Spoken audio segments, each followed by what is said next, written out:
Hello friends, मैं रणधीर आप लोगों का स्वागत करता हूँ मैथ्स क्लासेस में। आज का टॉपिक परसेंटेज पार्ट 6 है। जो लोग फर्स्ट बार देख रहे हैं पहले बेसिक क्लास देखें फिर कंटिन्यू करें। Question number 51। एक रिसोर्ट सप्तांत पर विशेष छूट प्रदान करता है। वे सप्तांत में आने वाले ग्राहकों का एक लॉग बनाकर रखते हैं। इस वर्ष औसतन वह अपने ग्राहकों की संख्या में 15% की वृद्धि देखते हैं। पिछले साल उनके पास 1500 ग्राहक थे। इस साल उनके पास कितने ग्राहक हैं? ठीक है, जो कस्टमर था उनके पास पिछले साल जो कस्टमर था कितना था? 1500 था। ठीक है, अब कह रहा है इस बार हम कुछ स्पेशल दिन कुछ डिस्काउंट दिए कस्टमर को, तो कह रहा है 15% ग्राहक अधिक आया। तो कह रहा है कि इस बार कितना कस्टमर आया उसके पास, तो कितना परसेंट अधिक आया? कितना परसेंट अधिक आया? अधिक कितना? 15% कस्टमर अधिक आया। तो कह रहा है इस बार कितना प्रतिशत अधिक आया? तो इतना तो आएगा ही 1500। इसी 1500 कितना 15% आएगा अधिक, सॉरी प्लस 1500 का कितना परसेंट? 15% अधिक आएगा। एक न्यू कस्टमर होगा। अब देखते हैं इसका 10% कितना? 150। तो 5% कितना? 75। 150 75 कितना? 225। 15% 225, 100% 1500। तो 1500 प्लस 225 इसका वैल्यू कितना निकला? 225 निकला। तो 1500 पर 225 1725। यह कैलकुलेशन करके निकाल लीजिए, इस ढंग से निकालेंगे। ठीक है, चलिए नेक्स्ट क्वेश्चन। Question number 52।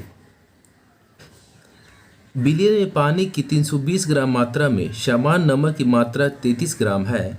द्रव्यमान प्रतिशत द्वारा द्रव्यमान के संदर्भ में बिलियन की सहायता की गणना कीजिए। बिलियन में पानी की मात्रा कितना है? पानी जो है 320 ग्राम है। ठीक है, नमक कितना है? नमक 33 ग्राम है। तो कहता है बिलियन की सहायता गणना करें। तो बिलियन के साथ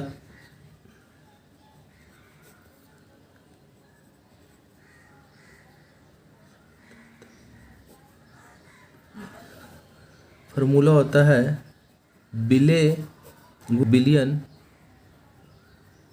बिलियन इंटू 100। इसका फार्मूला होता है। अब बिले क्या होता है, बिलियन क्या होता है, उसके बारे में जानते हैं। देखिए आपके पास क्या क्या घोल है? पानी है, फिर क्या है? नमक है।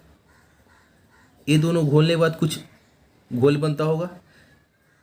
तो अब यहाँ पे देखिए ये जो नमक है ना, नमक घुल जाता है, इसी को हम क्या बोलते हैं? नमक जो घुलता है उसे क्या कहते हैं? बिले। ठीक है, जिसमें नमक घुलता है उसे कहते हैं विलायक।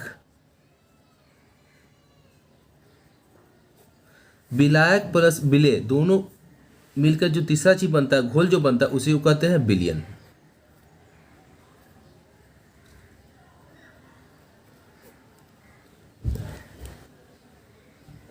बिलियन। ठीक है, तो इस बेस पे सभी का फार्मूला जानेंगे। तो अब इसका सिर्फ वैल्यू निकालना क्या होता है, इसमें क्या वैल्यू पुट करना है सबका। विलेय कितना हो गया? विलेय क्या होता है? नमक जो घुल जाता है उसे विलेय कहते हैं। नमक कितना है? 33 है। ठीक है, विलियन क्या होता है? विलायक जोड़ विलेय। विलायक क्या हो गया? पानी 320, विलेय कितना होगा? 33 ग्राम नमक। ये दोनों को जोड़ते हैं 353 इंटू 100। इसको कैलकुलेशन करेंगे आप। ये कटेगा नहीं, कैलकुलेशन बेसिक करना होगा। देखिए अब डायरेक्ट हम बेसिक बिल्कुल बेसिक करते हैं। 353 33 ऊपर हो गया। ठीक है, 10 बार में 3300, 10 बार में तो 3530 होगा, नहीं होगा तो 9 बार में कटेगा। 9 बार में लगेगा।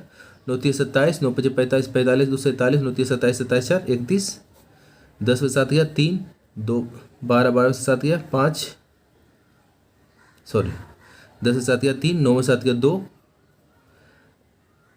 2 में से गया 1 कैंसिल। पॉइंट रखेंगे तो यहाँ पे 0 आएगा। 1230 कितना बार कटेगा? 4 बार में 4 3 बार ज़्यादा हो जाए 3 बार में। तो हम देखते हैं 9.3 आया। तो ऑप्शन में देख रहे हैं 9.3 एक ही ऑप्शन है। ए में देख रहे हैं 9.35 ग्राम है, दूसरे में 9.35% है। चूंकि परसेंट में निकाले इसलिए परसेंट में देखना है। तो बी आपका आंसर 9.3 एक ही में परसेंट है, बी नमक, इसलिए बी इस बेस पे आपका आंसर हो गया। ठीक है, एक घोल में 8% नमक है, यदि घोल का आयतन 550 ml है तो इसमें नमक की मात्रा कितनी है। ठीक है, नमक कितना परसेंट है, नमक है 8%। ठीक है, आयतन कितना है, घोल का आयतन 550 ml है। ठीक है, तो कह रहा इसमें नमक की मात्रा कितना है। एक घोल में से क्वेश्चन बोला कि 8% नमक है, तो ए परसेंट में है, बस मात्रा पूछना है। तो 550 का कितना परसेंट, 8%।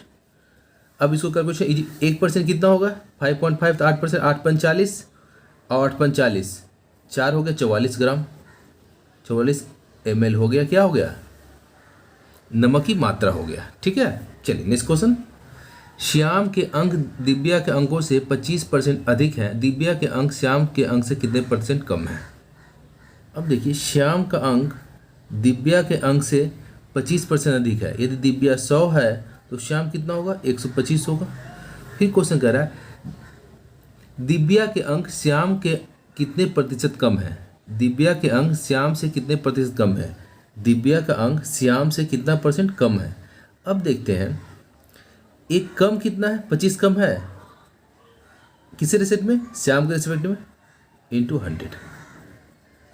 ठीक है, 25 में 5 बार में 20% आपका क्या कम है। ठीक है, इसी चीज़ को हम शुरू से जो लोग कंटिन्यू देख रहे हैं तो उसमें एक ट्रिक बताए थे, लिखते हैं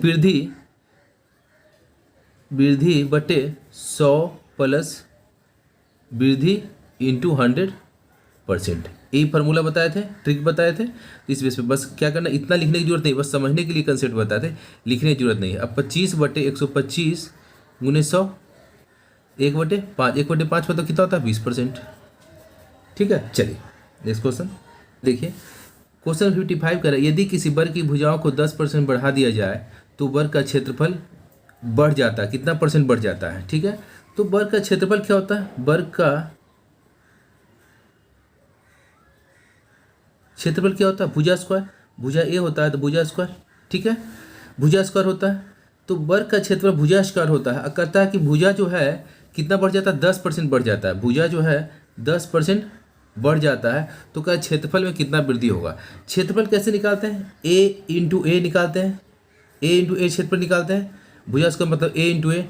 तो अब देखिए, जब इस कंडीशन में हो, गुना में दोनों आ जाए, तो direct formula A B formula लगाना है, ए बी फार्मूला लगाना है, A plus B plus A B by कितना 100%। ठीक है, मान पुट कर देते हैं, ए और बी तो दोनों बराबर है, ए बी कितना 10 है, 10 10 20, 10 10 100, 100 100 कैंसिल, 21% क्या हो गया, वृद्धि हो गया।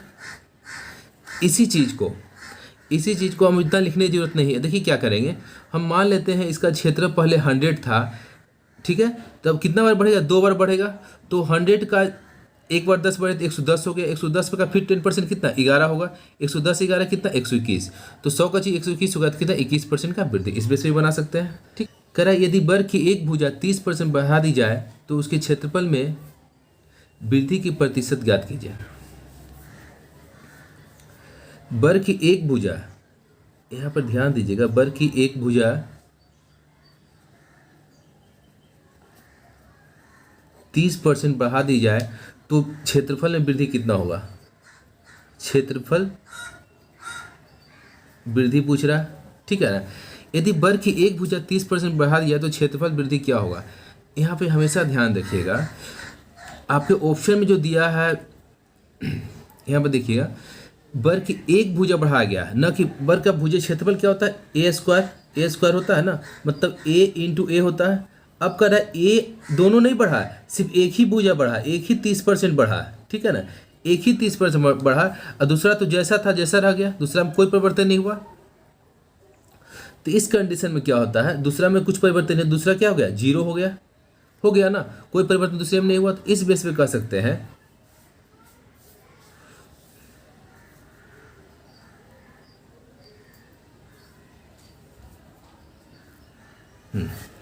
अब फार्मूला क्या होता है, ए बी फार्मूला फिर लगा दीजिए। क्या होता है ये formula, A plus B plus A B by कितना 100 होगा परसेंट, ए बराबर 30 30, अब बी बराबर 0 हो गया, ए भी 0 हो गया, तो इसका वैल्यू भी 0, इसका वैल्यू 0, ए बराबर कितना 30%।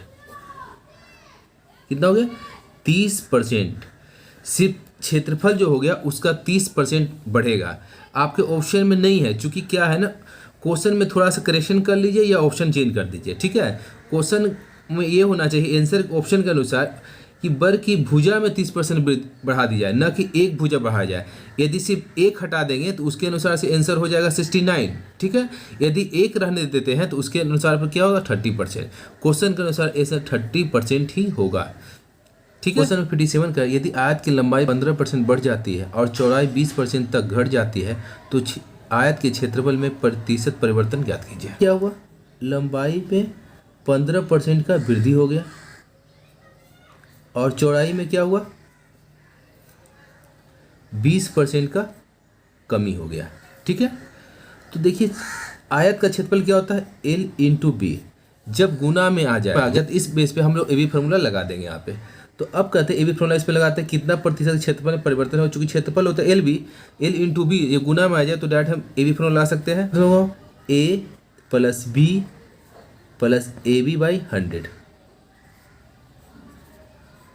ठीक है। इतना प्रतिशत का परिवर्तन होगा। अब ए बराबर 15 है, बी बराबर कितना -20 पुट करते हैं, ए बराबर 15, बी बराबर -20 प्लस ए बराबर 15 और बी बराबर कितना -20, ठीक है, बटे 100।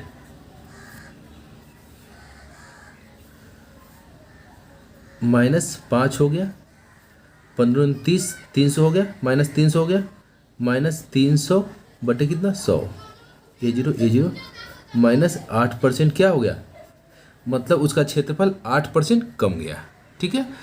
इतना डिटेल में नहीं बनाना है, ठीक है। यदि थोड़ा सा एक टेक्निक बता रहे उस बेस पे कैलकुलेशन करें तो आप ये, अब इस चीज़ को इतना चीज़ को करने की जरूरत नहीं है, इसका यूज़ करना नहीं है, बस ये समझने के लिए लिख दिए, इस बेस पे भी कर सकते हैं। अब देखिए इसको क्या करेंगे, बना सकते हैं। मान लेते हैं कि आयत का क्षेत्रफल 100 है, तो क्या हुआ उसमें 20% कमी है, तो 100 का 20% कितना 20 होगा, तो 80 हो गया। अब क्या करना है, बढ़ाना है 15%।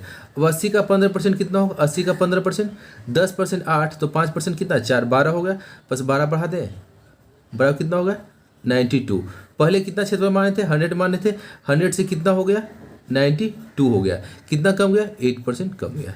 इस बेस पर कैलकुलेशन इजी में मन में ही कर सकते हैं, बिना लिखे हुए कर सकते हैं आप, ठीक है। 8 कह रहा है, एक आयत की लंबाई और चौड़ाई में क्रमशः 15% वृद्धि और 10% कमी का बदलाव किया जाए तो आयत के क्षेत्र में कितने प्रतिशत का बदलाव होगा। लंबाई क्या हुआ 15% का वृद्धि हुआ, चौड़ाई में क्या हुआ 10% का कमी हुआ, तो कह रहा उसी क्षेत्रफल में क्या बदलाव आया। तो डायरेक्ट ए बी फॉर्मूला लगाते हैं, तो A plus B plus A B by 100। अब सबका मान पुट करते हैं। ए बराबर कितना 15, बी बराबर कितना -10 और ए बी गुना करते हैं +10 और -150 बटे कितना 100। यहाँ पे देखते हैं 15 से 10 क्या 5 प्लस ये जीरो ये उधर शिफ्ट होगा 1.5, 5 - 1.5 कितना 3.5, क्या वो प्लस में आया, तो कितना वृद्धि हुआ क्षेत्रफल में 3.5% की वृद्धि हुई। ये तो बिल्कुल एक ट्रिक के बेस पे हो गया। अब और बेसिक कंसेप्ट में बिना लिखे हुए बना सकते हैं। अब देखिए मान लेते हैं उसका क्षेत्रफल 100 है, तो 100 में 10% कमी किए, कितना हो गया 90 हो गया। अब 90 का 15% कितना हो गया था, 90 का 15%, 10% 9, 5% 4.5, ठीक है। 9 और 4.5 कितना 13.5 प्लस 13.5 इसमें वृद्धि करते हैं, कितना हो गया 103.5, कितना वृद्धि हो गया 3.5 का वृद्धि हो गया। इसलिए इस बेस पर भी कैलकुलेशन कर सकते हैं, ठीक है। चलिए नेक्स्ट क्वेश्चन नंबर 59 कह रहा है, किसी चुनाव में एक उम्मीदवार को 62% वोट प्राप्त हुआ है और वह 35,640 वोटों से चुनाव जीत जाता है। चुनाव में कुल वोटों की संख्या क्या थी यदि कोई भी वोट अमान्य नहीं रहा हो, ठीक है। एक उम्मीदवार को कितना वोट मिले थे 62% वोट मिले, ठीक है। एक चुनाव में एक उम्मीदवार को 62% वोट प्राप्त हुए और वह 35,640 वोटों से चुनाव जीत गया। मतलब ये जो वोट पड़े किसको, जो जीते जीते हुए उम्मीदवार को ये जो जीते इनको कितना मिला 62% वोट मिला। और कितने वोट से जीते वो 35,640 वोट से जीते हैं। ठीक है, 62% जो वोट मिला तो वो जीते दूसरे से अन्य उम्मीदवार से 35,640 वोटों से जीते। मतलब अन्य उम्मीदवार का वोट कितना परसेंट रहा होगा, चूंकि एक भी वोट अमान्य नहीं है, मतलब 100% वोट पर वो वैलिड था। यदि 62 एक है तो दूसरे को कितना मिला, 100 माइनस 62 मिला होगा, कितना होगा 38% मिला होगा। ठीक है, अब देखिए जीते हुए उम्मीदवार को 62 मिला, हारे हुए उम्मीदवार को 38 मिला, और अगर जीते जो है उनसे कितने वोटों से अधिक से जीते 35,640 में। ये दोनों का डिफरेंस जो है कितना परसेंट है 22 दो 24%। 24% का वैल्यू कितना दिया हुआ 35,640। तो क्या पूछा है, तो क्या चुनाव में कुछ वोटों की संख्या, तो 100% वोट पड़ा होगा, तो 100% बराबर कितना 35,640 बटे 24 इंटू कितना 100। ठीक, कैलकुलेशन करते हैं। 4 में 6 बार में 4 में 8 चौ 32, 3 छो 9 छो 36, 1 0। 2 से काटते हैं 3 बार में, 2 से कितना है 4 दूनी 8, 4 दूनी 8, 5 दूनी 10, 5 दूनी 10 और कटेगा 5 10 8, 3 से भी कट रहा है। एक बार में 3, 1 4, 4 3 12, 2 5, 8 3 24, 5 3 15 बराबर 1485, 2 0 आ जाएगा। 1,48,500 टोटल वोट। देखिएगा एक चुनाव में 62% वोट, एक उम्मीदवार को 62% वोट मिले, दे दिए 62%, और कहता है कि वह 35,640 वोटों से चुनाव जीत जाता है। मतलब ये जो 62% पड़े ये जीते हुए उम्मीदवार को मिले हुए वोट, तो 62% जीते हुए उम्मीदवार को मिले। अब ये अन्य उम्मीदवार से कितना वोटों से जीतता है 35,640 वोटों से जीतता है। और करा एक भी वोट अनवैलिड अमान्य नहीं रहा, तो अन्य उम्मीदवार को कितने मिले, तो 100 में से 62 इसको मिले, तो 100 माइनस 62 कितना 38 दूसरे को मिले होंगे। ये दोनों को परसेंटेज डिफरेंस 24%, और रियल में कितना वोट का डिफरेंस था 35,640, 24% इतना है, तो 100% कितना होगा 1,48,500। इतना हम कैलकुलेशन की, इतना कैलकुलेशन करने की जरूरत नहीं है, बिना कैलकुलेशन किए हुए बनाया जा सकता है। देखिए 24% इतना है तो डायरेक्ट इसका 4 गुना है, तो इसका 4 गुना करते हैं 35,000 का, 35 दूनी 70, 70 दूनी 140, 1,40,000 से कुछ ज़्यादा होगा, ये होगा ना, तो 1,40,000 से कुछ ज़्यादा कौन सा है, ऐसे भी लगा सकते थे। ठीक है, इतना कैलकुलेशन करें, चूँकि कभी भी बनाए एक नज़र ऑप्शन जरूर डालिएगा, ऑप्शन के बेस पे आंसर निकालना बहुत आसान है। ठीक है, क्वेश्चन नंबर 60 कह रहा है एक चुनाव में एक उम्मीदवार 75% वैध मतों से विजय हुआ, कुल 5,60,000 मतों में से 15% मत अवैध थे, तो विजय उम्मीदवार को मिले वैध वोटों की संख्या ज्ञात करें। ठीक है, जो विजय उम्मीदवार थे उसको कितना परसेंट वोट मिले 75% वोट मिले। ठीक है, अवैध मत कितने थे 15% थे, और टोटल मत कितना था, टोटल जो मत था कितना था 5,60,000 टोटल मत था। तो क्वेश्चन पूछा विजय उम्मीदवार को कितने वोट मिले। अब देखते हैं ये टोटल मत है, टोटल मत कितना है 5,60,000 है। ठीक है, 5,60,000 है, इसमें से कितना अवैध हुए 15% अवैध, तो वैध मत कितना हो गया 85% हो गए। चूंकि 15% अवैध है तो 100 में से 15 घटा तो 85% वैध मत होगा। अब ये टोटल कितना इतना मत पड़ा होगा वैध। अब कह रहा है इस वैध मतों में से 75% ही वो विजय उम्मीदवार ने पाए, तो कितना वोट पाए, तो इसी में से 75% पाए ना, तो इसका 75% कितना होगा 100 कर सकते हैं, तो 3 बटे कितना 4, इतना बटे 100 कर सकते हैं, तो 17 बटे 20, 4 20 हो, ये 0 4 दूनी 8, 8 7 56। ठीक है,